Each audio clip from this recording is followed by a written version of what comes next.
That I'm going to say Wingo's dad, Aaron the second, and it was my first time at Origin. It was my first time visiting a coffee farm.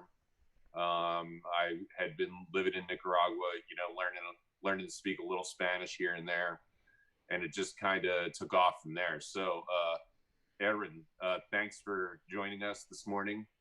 Um, you're the latest generation of coffee farmer from the Mierisch family.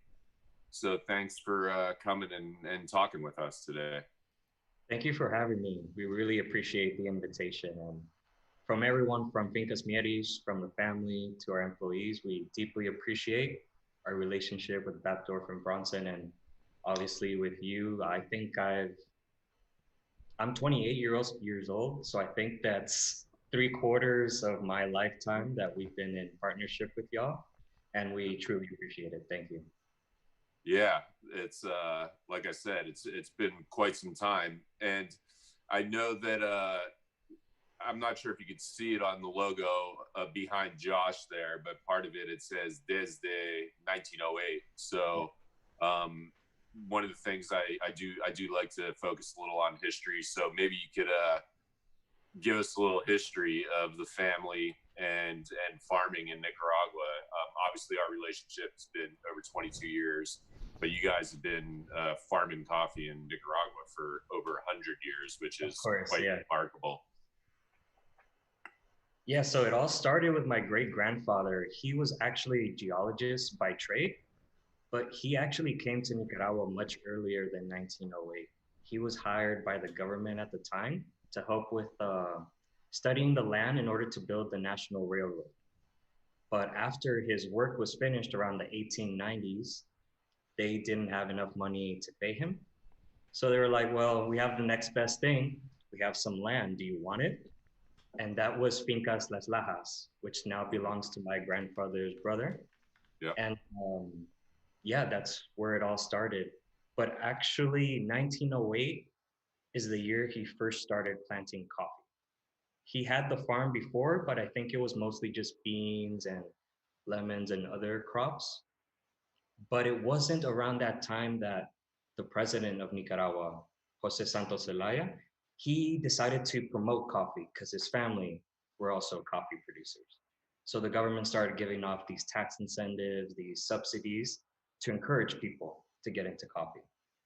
And my grandfather fell in love with Nicaragua, fell in love with coffee farming, and now I will be the fifth generation coffee producer in our family. Yeah, no, absolutely. So things have changed obviously in the 100 plus years you Oh, guys okay. have been. Yeah, And I know I'm familiar with the Lajas farm. Isn't that Ernesto? Because that's doesn't Ernesto. Ernesto runs that farm now, right?